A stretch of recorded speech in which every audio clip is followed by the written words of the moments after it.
За энэ өдрийн минь төргий. За өнөөдөр бол 2025 оны 9-р сарын 19-ний өдөр.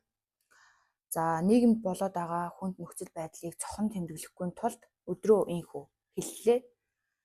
За өнөөдрийн бидний сэдвийн агуулга нь ерөнхийдөө тухайн үүсэж байгаа нөхцөл байдалтай маш их холбоотой учраас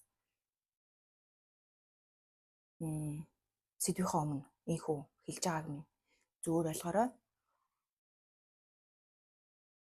Гэвч бид эндсэн нэгнийгээ эргүүлж авчирч чадахгүй ч гэсэн яг өнөөдрийн болоод байгаа процесс нь хэн нэгэн буруу сонголт хийсэн хүнд түүнийг нь ойлгуулах, хэн нэгнийг гэмтээж болох, хохироож болох байсан хэн нэгнийг ухааруулахад тус болж улаан нүрлүү нь алгацсан юм шиг нийгэмд гэрэл асаах хэмжээний том цохилт болж чадсан гэдэгт итгэхийг хүсэж байна. Тийм байгаа байх гэж бодож байна. Тэгэхээр өнөөдрийн маань сэдвийн хүрээ бол шийдэл холдно гэсэн сэдв байгаа. Энэ болохоор гэр бүлийн зөрчил үүсэж байгаа нь хоёр үндсэн шалтгаантай байж болох юм аа гэдэг талаас нь тайлбарлах гэж байна.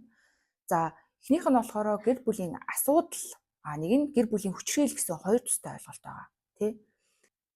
Насанд хүрсэн хинч байлаа гэсэн ямарваа нэгэн зүйл болохгүй байгааг заавал мэдлэгийн түвшинд мэдтгүүмаа гэхэд мэдрэмжийн түвшинд ямар нэгэн зүйл болохгүй байгааг ухамсарлж идэг. Тэгэхээр энэ нь гэр бүлийн зөрчил нь өөрөө асуудлаас үүсээд байна уу? Гэр бүлийн асуудалтай холбоотой зүйлүүд байгаад байна уу? Эсвэл гэр бүлийн хүчирхийлэлтэй холбоотой зүйлүүд байгаад байна уу гэдгийг бид нэр ялгаж ойлгох хэрэгтэй.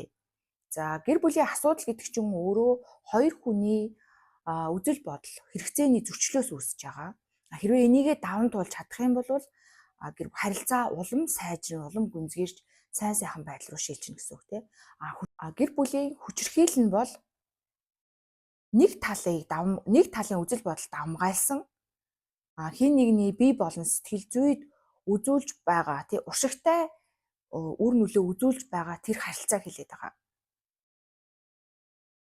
Тэгэхээр одоо өмнөх би нэг нийтлэлээр хэлжсэн санагдаж байна. Сэтгэл зүй бол дэлхийн дахины хэмжээнд болохоор 100 гаруй жилийн өмнө үүсч хөгжөөд ингээд улам дэлгэрээд одоо ингээд хэрэглээний түвшинд очсон зүйл. Гэхдээ Монгол улсын хэмжээнд 2010 оноос хойш идэвхтэй одоо яг үр нөлөөг нь аваад хүмүүс одоо амьдралдаа нэвтрүүлж эхэлж байгаа гэж ойлгож болох гэдэг. Тэгэхээр энэ бол харьцангуй шин залуу 10 эдхэн настай шин ойлголт байгаад байгаа байхгүй юу? Тэгэнгүүт энэ дээр хөгжлийнхэн процесс хэдий явагдаж байгаа ч гэсэндээ бид нэр альва асуудал хэрсүү байх ёстой. Утга нь гэвэл хүчирхийлэл гэдэг чинь богинохон хин нэгний богинохон юу бөгөөмөснөөс болоод тий эсвэл цаваа цайлган байсныхын төлөө эсвэл эхнэр нөхрийн харилцаатай байсан ч гэсэндээ биеийн харилцаанд орохыг хүсэхгүй байгаатай эсвэл хин нэгний таалагдсан дүрд байгаагүйхэн төлөө тэр хүнд үзүүлдэг шийтгэл биш. Өөрөө тийм байгаагүйхаа төлөө хин нэг нь тэр хүчирхийллийг чамд үзүүлнэ гэсэн ойлголт биш юм аа. Энийгээ бид нэр ойлгох ёстой. Тэгэхээр альва асуудалд арай хэрсүү гэрнэ. Хэрсүү хандаад тий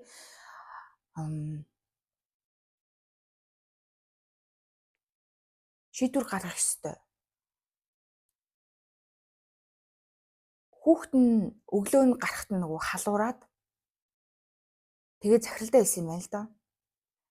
Манай хүүхэд ингээ халуураад үлдсэн би эмнэлэгт үзүүлнэ гэсэн чинь захирал нэг жоохон дургуутслаа илэрхийлээд өнөөдөр яг ажил ихтэй байгаа штэ гингүүт захиралдаа гомдсон гомдлороо хүүхдээ эмнэлэгт үзүүлээгөө бүтэн өдөр өмжсөн ээжийг харж илаа. Нийгмийн нөхцөл байдал хинцүү хүнд байгаа гэдгийг бид нар ойлгож байгаа. Өнөөдөр надад бас бүх зүйл амархан байгаа болоод энд сууж ийн гэж та бити бодорой. Гэхдээ яг энэ дээр нийгмийн яг ийм нөхцөл байдал тасан цогцох ямар ч боломжгүй юм а гэдгээ ойлгож байгаа учраас ханцуу шамлаад эн чинь ороод ингээд ийм юм яриа сууж байгаа.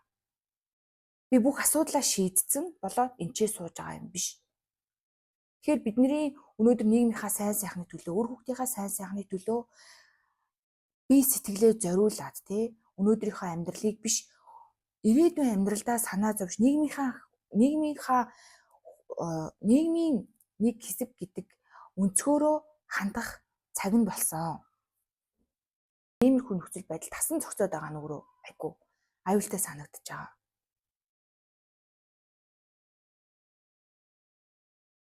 Яагаад ийм зүйл тасан зохицох ёстой гэж? Нийгэмд үзүүлэх хандлага биднийг зөрөөд өнгөрөх хүний яг одоо маш их стресстэй, бухимдалтай ингээд буруу зөрөөх юм хийдэг болсон. Тэрийг нэг л зүйлээр зүтгэж байгаа бүгдөө. Юу бусдын амьдралыг харах вэ? Өөрийнхөө амьдралыг зохицуулж чадахгүй байх чинь.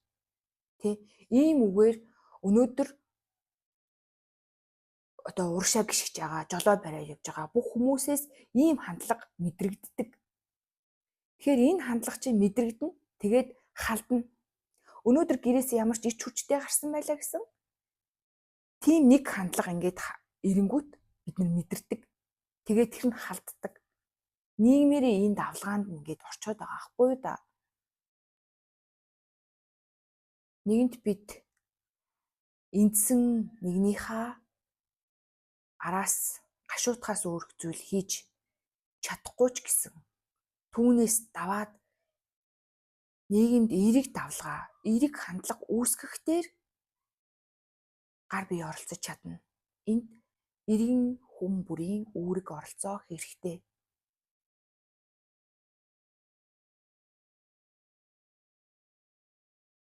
Энэ нь таны хүүхдтэй, ирээдүйдээ нийгэмдээ оруулж байгаа хамгийн том хөрөнгө оруулалт байх болно. За тэгэхээр өнөөдрийн маань сэдв нь шийдэл холтно гэсэн агуулгатай байгаа. Яагаад шийдэл холтно гэсэн сэдвийг ярьж байгаа вэ гэхээр магадгүй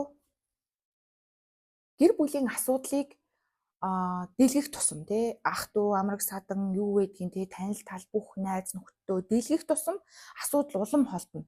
Тэр хэрэгээрээ гэр бүлийн хүрээнд шийдэгдэх шийдэл нь өөрөө холдож идэг. Улам хүндэрж идэг, томорж идэг гэсэн үг эсвэргээрээ гэр бүлийн хүчирхийллийг нуух тусмаа, болгоно, итгэн, найдан хүлээх тусмаа тухайн асуудал нь томорж идэг. Тэр хэмжээгээр улам хүндэрж идэг. Буцааж эргүүлэх боломжгүй хүнд нөхцөл байдлыг бидэнд авчирч идэг. Тэгэхээр энэ утгаараа хаана нь бид нэр юугаа нээлттэй ил тод байх вэ? Юунд хариуцлагатай хандах вэ?